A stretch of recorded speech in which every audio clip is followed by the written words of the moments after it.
जय श्री राम। और दोस्तों सभी को मेरा नमस्कार। और रोज़ की तरह मैं एक वीडियो लेके आ गया हूँ। और ये जो न्यूज़ 24 के संजीव चौधरी है, वो ऑनेस्टली पत्रकारिता करते हैं और अपनी बात मजबूती से रखते हैं, चाहे किसी भी पार्टी का प्रवक्ता आया हो।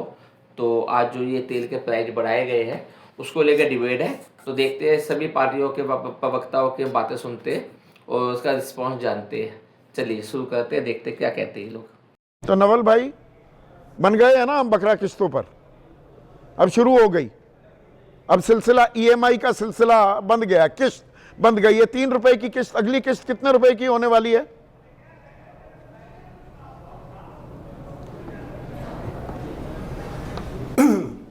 संदीप जी, मुझे लगता है कि यह एक ऐसा विषय है जिस पर तथ्य आधारित बहस होनी चाहिए। पहली बात तो यह कि पूरा देश इस बात को देख रहा है कि खाड़ी संकट के दौर में पूरे विश्व की अर्थव्यवस्थाओं में उथल पुथल मच गई, भारत की अर्थव्यवस्था बची रही और मोदी जी ने अपने आर्थिक प्रबंधन के जरिए भारतीय अर्थव्यवस्था को संभाले रखा। तो ये पाकिस्तान में रही अर्थव्यवस्था और अर्थव्यवस्था अरे पाकिस्तान को छोड़िए ना पिद्दी का शोरबा हर बात। जी, मोदी जी ने आर्थिक प्रबंधन संभाले रखा है। कब संभाला? अपने चुनाव से निपट के। पहले चुनाव में हेलीकॉप्टर से, गाड़ियों के काफिले से खूब फूंक लिया, देश का पैसा ईंधन सब फुल यूज कर लिया। और जैसे चुनाव याद आ गए उनको देश की चिंता हो गई। पहले सिर्फ अपनी पार्टी की चिंता थी, ऐसे इनको प्रधानमंत्री नहीं बोलती, पहले अपनी सिर्फ पार्टी की चिंता थी कि पार्टी को जिताना है। इससे पहले शायद ही कोई प्रधानमंत्री इतना बेला रहा होगा जो अपना काम काज छोड़ के पार्टियों के प्रचार के लिए घूमता रहे अपने। तो जब चुनाव हो गए इनको याद आ गया जी, हाँ जी, देश के लिए भी कुछ करना है हमने। तो अब देखो, ये जेडीयू के नवल शर्मा जी है और क्या कहते हैं। में आप भारत का अपमान कर रहे हैं पाकिस्तान से तुलना करके। कौन है पाकिस्तान? फेल स्टेट है। अमेरिका में 50% की वृद्धि हुई, अमेरिका में 50% की वृद्धि हुई। तो अब वही तो सवाल मैंने आपसे पूछा ना नवल भाई। मोदी जी ने देश में बढ़ोतरी नहीं होने दिया। अरे भाई अच्छा नहीं होने दिया तो अब क्यों हो रहा है? तो अब क्यों हो रहा है? अब क्यों? अरे भाई अब सिलसिला शुरू कर दिया। चुनाव थे, चुनाव का इंतजार कर रहे थे, यही तो सवाल पूछा। ये पहली किस्त आई 3 रुपए की, अगली किस्त कब आएगी या नहीं आएगी? भरोसा दे दीजिए, बस 3 रुपए बढ़ाएंगे, नहीं आगे किस्त आएगी, दे दीजिए भरोसा। सर पोएटिक जस्टिस कीजिए, थोड़ा बोलने दीजिए। बोलने के लिए बुलाए हैं तो जनता के बीच में आवाज जाने दीजिए। देखिए, पहली बात तो ये कि आपने बोला कि चुनाव के बाद बढ़ा दिया, तो क्या तेल की कीमतें चुनावी कैलेंडर से तय होती है? वो तो होती है, आपकी सरकार करती है। एक थोड़ा कीमत अंतरराष्ट्रीय अगर फिर आप कहेंगे कि मुझे बोलने नहीं दे रहे, मैं 12 उदाहरण, एक दर्जन उदाहरण दे सकता हूं। 96 दिन, 122 दिन चुनाव जब चल रहे थे, तेल के दाम में 1 रुपए की बढ़ोतरी नहीं की। देश में चुनाव खत्म हो गया? हो तो गए। इस साल कौन सा चुनाव है बताइए? तो क्या? हाँ, मैं बता रहा हूं, देश में चुनाव खत्म हो गया। साल भर के अंदर में उत्तर प्रदेश, पंजाब और गुजरात जैसे महत्वपूर्ण राज्यों में चुनाव तो 6 महीने बढ़ा, क्या एनडीए को फिर गिरा देंगे? फिर गिरा देंगे। आप इसको चुनाव से क्यों जोड़ रहे हैं? अच्छा ना जोड़ें। संदीप भाई देखिए, ये आपके हाइपोथेसिस से अर्थव्यवस्था नहीं चलेगी। अच्छा, अर्थव्यवस्था अब काफिले 2-2 गाड़ियों के हो जाएंगे, 4-4 गाड़ियों के हो जाएंगे। बुलेट गाड़ी पर बैठकर मुख्यमंत्री आएंगे।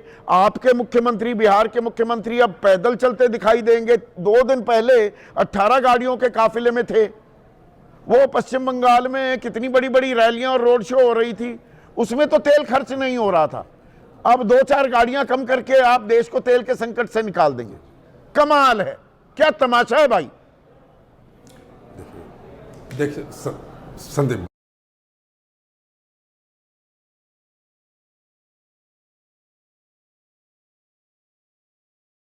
भाई, सवाल पूछ लिए, जवाब भी सुन लीजिए। जिसे आप तमाशा बोल रहे हैं, देश के शीर्ष नेता प्रधानमंत्री जी लोगों से ऊर्जा बचत की अपील कर रहे हैं। ऐसे में किसी राज्य के मुख्यमंत्री या कोई अन्य पदाधिकारी यदि एक दिन के लिए ही सही अगर यह संदेश देते हैं तो इसका तो स्वागत होना चाहिए। संदेश आप जिसे आप वैसे 18 गाड़ियों में चलेंगे, मतलब 3 गाड़ियों में भी चल स्वागत होना चाहिए। सम्राट चौधरी 3 गाड़ियों स्वागत होना चाहिए। कल स्वागत होना चाहिए, कर रहा हूं ना। अगले 5 साल 3 गाड़ियों के काफिले में घूमने का भरोसा, आश्वासन बिहार की जनता को आज दे दें। सम्राट चौधरी कह दे या तो पैदल चलूंगा, 3 गाड़ियों से ऊपर का काफिला नहीं लूंगा अगले 5 साल, मैं तालियां बजाऊंगा इस बात पर। बिल्कुल बजाइएगा ताली, लेकिन पहले ताली बजाइए विपक्ष के उन नेताओं के लिए जो वीआईपी संस्कृति में डूबे हैं। लेकिन तस्वीर का दूसरा पहलू यह विपक्ष है चला रहा है इस कि देश जो को, भी पदाधिकारी विपक्ष होते हैं, चला रहा है इस वो देश जनता- को। वो जनता सारे से- सवालों के जवाब विपक्ष जो देगा। अपील करते हैं, आपको वो कोई जो सवाल अपील का करते हैं, जवाब उस नहीं अपील देना है। का उस अपील का सांकेतिक महत्व होता है। अच्छा, नहीं, आप दूसरी धारा में महत्व। आप दूसरी धारा में डिबेट को मोड़ रहे हैं। मेरे कहने का यह कतई मतलब नहीं है। मेरे कहने का यह कतई मतलब नहीं है। मेरे कहने का इतना मतलब यह है कि जिस 3 रुपए की वृद्धि पर आप चर्चा कर रहे हैं, यह प्रधानमंत्री सरकारी मोदी तेल की आर्थिक कंपनियां कह प्रबंधन रही का हैं नतीजा। 20 बस 2 लाइन बोलने रुपए दीजिए ना, 2 जब लाइन बढ़ाएंगे बोलने दीजिए। पेट्रोल के दाम तब हमारे नुकसान की भरपाई होगी। तो मतलब अभी 17 रुपए का इजाफा और देना होगा ना हमें। मूल सवाल का जवाब नहीं दे रहे हैं। अगली किस्त कब आएगी, या कह दीजिए नहीं आएगी। संदीप जी, आज तेल की कीमत में वृद्धि हुई है, इसका मतलब कि भविष्य में वृद्धि होगी ही होगी। भविष्य में तेल की वृद्धि या आज जो तेल में वृद्धि हुई है वह मनमौजी तरीके से हुई है क्या? मोदी जी ने इतने लंबे समय तक आम जनता को बचाए रखा। कई सारे देश तबाह हो गए इस अरे भाई, चुनाव थे ना, कई सारे देशों में अब एक साथ अब धीरे धीरे बकरा किस्तों पर हो गए ना, अब हलाल किया जा रहा है। हिला मिस्र, जॉर्डन और 43 लाख करोड़ रुपए कमा गए आप। 16 बार आपने एक्साइज ड्यूटी बढ़ाई, बहुत हुई पेट्रोल डीजल की मार। अब की बार मोदी सरकार ये पेट्रोल डीजल के दाम घट के नहीं दे रहे। जब 60-70 पर आ गए थे कच्चे तेल की कीमत, आपने दाम घटाए, 20-30 पर भी आ गए थे। डॉलर प्रति बैरल आए या नहीं आए? झूठ बोल रहा हूं तो बताइए। 14 के बीच में आप 2000 नहीं, बिल्कुल आपके ज्ञान पर मैं कभी सवाल नहीं खड़ा कर सकता। आप एक बेहद ही ज्ञानी और संजीदा पत्रकार हैं और मेरे दिल में आपके प्रति बेहद श्रद्धा का भाव है। लेकिन मेरा कंसर्न यह है कि ये 3-3 क्या 5-5, 7-7 रुपए की बढ़ोतरी यूपीए के जमाने में होती थी। अरे तो उस समय आपको आर्थिक किस लिए मजबूरी थी लेकर और आए आज थे? जन विरोधी कदम हो आपको गया। किस आप लिए यही बताना लेकर चाह रहे आए हैं। थे? ये बताने के लिए कि बहुत आज ये पेट्रोल जन डीजल विरोधी की कदम हो मार, गया। और ये वो कौन सा सारे तरकीब है? जो आपके चीयर लीडर्स थे, पूरी जिम्मेदारी से मैं शब्द कह रहा हूं, अमिताभ बच्चन, अनुपम खेर, अक्षय कुमार कहां चले गए? वो तो गाड़ियां फूकने की बात कर रहे थे संदीप भाई, कि तिल्ली दे दो भाई। मोदी जी के आर्थिक प्रबंध बोलने तो दीजिए, दीजिए। जब आप सवाल पूछ के जवाब सुन लीजिए। भारत में कभी तेल, इस पूरे विकट दौर में, इस विकट परिस्थिति में भारत में तेल की राशनिंग हुई?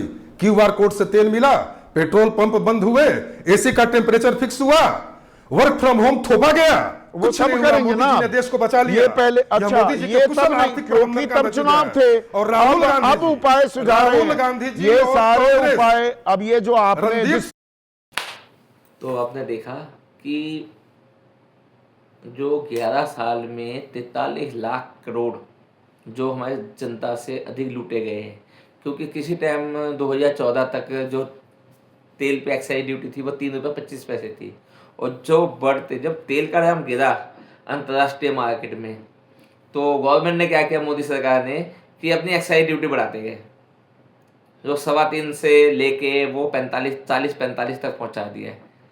ठीक है, तो वो उस मुद्दे पे बात नहीं करेंगे, वो सिर्फ अपनी बात बताए जाएंगे कि हमने ये किया वो किया, असली मुद्दे पे बात नहीं बताएंगे।